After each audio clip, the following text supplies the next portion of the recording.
ಹೇ everyone, ಏನು powder ಅಂತ ನೋಡ್ತಿದ್ದೀರಾ? ನಿನ್ನೆ ವಿಡಿಯೋದಲ್ಲಿ ಸೊಪ್ಪೆಲ್ಲ ತೋರಿಸಿದ್ನಲ್ಲ, ಅದರಿಂದ ಮಾಡಿರೋ ಪೌಡರ್. ಅದಕ್ಕೆ ಇನ್ನೂ ಕೆಲವೊಂದು ಐಟಮ್ಸ್ನ ಆ್ಯಡ್ ಮಾಡಿದ್ದೀವಿ. ಇದು ಡಯಾಬಿಟಿಸ್ ಇರೋರಿಗೆ ತುಂಬ ಹೆಲ್ಪ್ ಆಗುತ್ತೆ. ಜೊತೆಗೆ ಇದನ್ನ ಖಾಲಿ ಹೊಟ್ಟೆಲಿ ಕುಡಿಯೋದ್ರಿಂದ ಗಟ್ ಹೆಲ್ತಿಗೂ ಒಳ್ಳೆಯದು. ಕಣ್ಣುರಿ, ಕಾಲುರಿ ಎಲ್ಲ ಇದ್ರೂ ಕಮ್ಮಿ ಆಗುತ್ತೆ. ಗ್ಯಾಸ್ಟ್ರಿಕ್ ಕೂಡ ಕಮ್ಮಿ ಆಗುತ್ತೆ.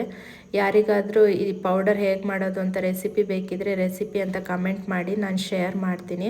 ಇವತ್ತು ತಿಂಡಿಗೆ ರೊಟ್ಟಿ ಮಾಡಿದ್ದೆ, ಜೊತೆಗೆ ಬೆಂಡೆಕಾಯಿ ಪಲ್ಯ. ನಮ್ಮನೆಯವರಿಗೇನು ಇಷ್ಟ ಆಗಲ್ಲ ಬೆಂಡೆಕಾಯಿ, ಬಟ್ ನಾನೇನು ಬಿಡಲ್ಲ, ವಾರಕ್ಕೆ ಒಂದಿನಾದರೂ ಮಾಡೇ ಮಾಡ್ತೀನಿ, ನನಗಿಷ್ಟ ಆಗಿದ್ದು.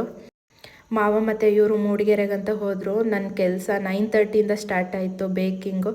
ನಿಮಗೆ ಹೇಳೋದೇ ಮರ್ತಿದ್ದೆ, ನಾನು ಹೋಮ್ ಬೇಕರ್.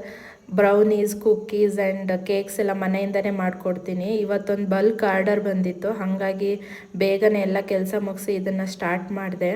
ನಿಜವಾಗ್ಲೂ ಇವತ್ತಂತೂ ತುಂಬ ಹೆಕ್ಟಿಕ್ ಡೇ ಆಯಿತಾ. ಎಷ್ಟು ಬ್ಯುಸಿ ಅಂದರೆ ಮಾರ್ನಿಂಗ್ 9:30ಗೆ ಸ್ಟಾರ್ಟ್ ಮಾಡಿದ್ದು, ಬೇಕೆಲ್ಲ ಮಾಡಿ ಮುಗಿಬೇಕಾದ್ರೆ 5 o'clock ಆಯಿತು. ಇನ್ ಬಿಟ್ವೀನ್ ಮೀಟಿಂಗ್ಸ್ ಇತ್ತು, ಕೆಲಸ ಇತ್ತು, ಜೊತೆಗೆ ಇದನ್ನು ಮಾಡಬೇಕಾದ್ರೆ ಸಖತ್ತು ಟೈಮೇ ಆಗೋಯ್ತು. ಇದೊಂದು ರಿಕ್ವೆಸ್ಟ್ ಆಯಿತಾ, ಪ್ಲೀಸ್ ಫಾಲೋ ಮಾಡಿ ನನ್ನ ಅಕೌಂಟ್ನ ಆ್ಯಂಡ್ ವಿಡಿಯೋನ ಶೇರ್ ಮಾಡಿ ನಿಮ್ಮ ಫ್ರೆಂಡ್ಸ್ ಆ್ಯಂಡ್ ಫ್ಯಾಮಿಲಿಗೆ. ಏನಾದರೂ ಒಪಿನಿಯನ್ ಇದ್ದರೆ ಕಮೆಂಟ್ಸಲ್ಲಿ ಶೇರ್ ಮಾಡಿ. I am happy to answer. Thank you for watching the video.